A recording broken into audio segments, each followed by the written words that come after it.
कधी कधी आपण दुसरीकडे फिरण्याच्या नादात आपल्या आजूबाजूलाच एवढी सुंदर सुंदर ठिकाणे आहेत हेच आपण विसरून जातो। आपण आज बघणार आहोत बेळगावपासून काही अंतरावर असलेले भूतनाथ मंदिर आणि प्रसिद्ध असा येल्लूर या ठिकाणी असलेला राजहंसगड।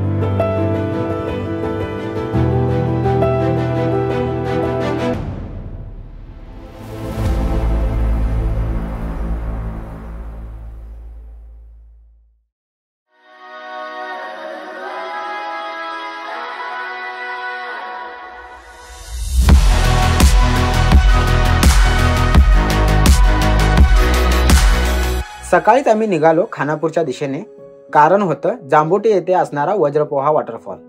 ऐन उन्हाळ्याच्या दिवसात आज पावसाचे वातावरण झाले होते। कुठल्याही क्षणी पावसाचे आगमन होऊ शकते, त्यामुळे एकदम छान अशा माहोल मधून आम्ही निघालो। नमस्ते सर, वो थोड़ा वज्रपोहा का परमिशन के लिए आए थे, तो अभी परमिशन मिल सकता है क्या? नहीं, मॉर्निंग में मिलेगा सर? नहीं सर, वज्रपोहा जाने के लिए आपको मिलेगा नहीं सर, क्योंकि वाइल्ड लाइफ में है सर ऑलरेडी। हाँ, वो क्या होता है सर, उसमें जाने के लिए वज्रपोहा जाने के लिए आपको परमिशन नहीं मिलेगा। तो कभी भी नहीं परमिशन? वो यही है क्या, परमानेंटली बंद है? वो क्या है, वो वाइल्ड लाइफ के अंदर आता है सर, भीमगढ़ के अंदर आता है सर। हाँ हाँ, उधर जाने के लिए क्योंकि ये नहीं, परमिशन नहीं सर। तो किस तरह से जा सकते हैं सर, मतलब कैसा परमिशन, कोई मतलब किसे मिलना? नहीं सर, जा ही नहीं सकते उसमें, अलाउड ही नहीं है। हाँ। ठीक आहे सर, थँक्यू सर। तर मित्रांनो, ह्या ठिकाणी वज्रपोहासाठी परमिशन नाही आहे आणि आम्ही फॉरेस्ट ऑफिसमध्ये थोडीशी इन्क्वायरी करायला गेलो होतो, पण फॉरेस्ट ऑफिसमध्ये पण म्हणजे कुठल्याही प्रकारे तुम्ही तिथे जाऊ शकत नाही असं बोलतायत। दुसरी गोष्ट असं मित्रांनो, तुम्ही डायरेक्ट अगर गेला आणि तिकडे काही प्रॉब्लेम झाला तर मग नंतर इश्यू होऊ शकतोय।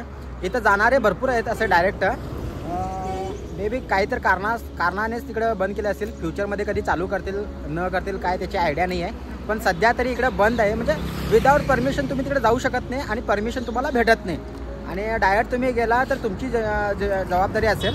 अशा ठिकाणी टाळलेलंच बरं। आणि कोण असेल गावकरी वगैरे कोण तर चांगलं ओळखीचं वगैरे असेल तर त्यांना वगैरे घेऊन गेला तर काय हरकत नाही, कारण ते पण इलिगलच आहे, पण काय करणार आता, इलाज नसतो। तर मित्रांनो, आम्ही इकडून निघालो आहोत, आता इकडून थेट आम्ही जाणार आहोत भूतनाथसाठी। तिथूनच काही अंतरावर भूतनाथ असे प्रसिद्ध शिव मंदिर आहे, तिथे जायचा प्लॅन झाला। भूतनाथ मंदिर हे खानापूरच्या महामार्गाला लागूनच एका टेकडीच्या माथ्यावर वसलेले आहे। एंट्री फीज आहे 20 रुपये टू व्हीलर साठी, आणखी 50 रुपये फोर व्हीलर साठी चार्जेस आहेत। टेकडीपर्यंत वाहनांसाठी रस्ता असल्यामुळे वरती पायी जाण्याचा त्रास नाहीये। फॅमिली किंवा फ्रेंड सोबत एक दिवसाच्या सहलीसाठी हे एक उत्तम ठिकाण आहे। उंच टेकडीवरून दिसणारा अद्भुत निसर्ग न्याहाळण्याची वेगळीच मजा आहे। संपूर्ण मंदिर हे एका दगडात आहे।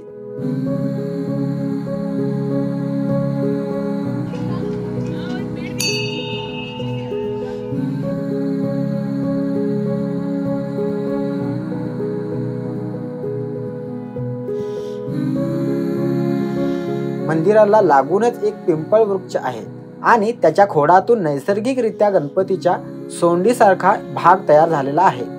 त्यालाच रंगकाम करून छान असे गणपतीचे तोंड तयार केलेले आहे।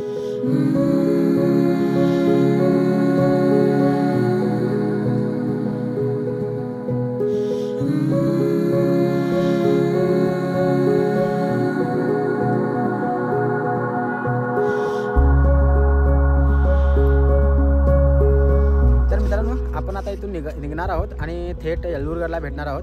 तर चला आपण थेट भेटूया येल्लूरगडला।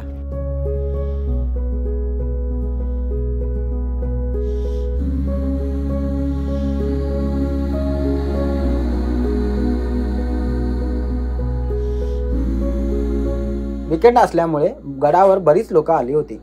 2 बुरुजांच्या मध्ये असलेले किल्ल्याचे हे मुख्य प्रवेशद्वार।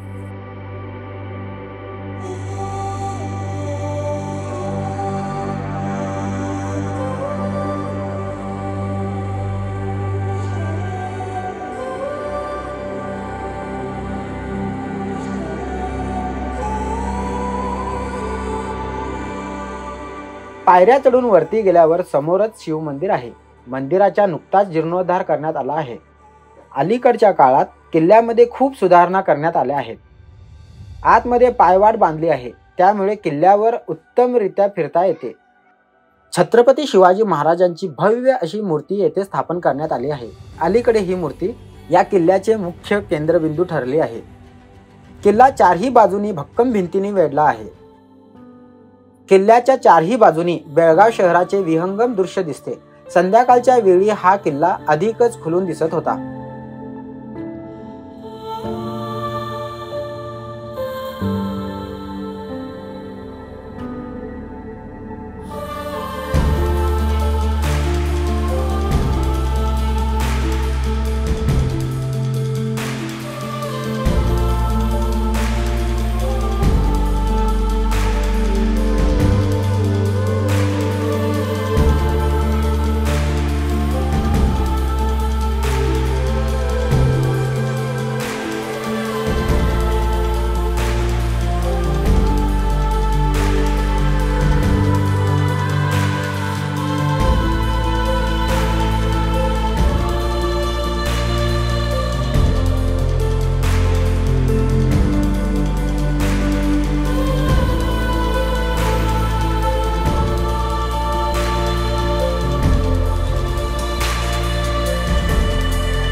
मित्रांनो, तुम्हाला जर आपला व्हिडिओ आवडला असेल तर लाईक, शेअर, सबस्क्राईब करायला विसरू नका.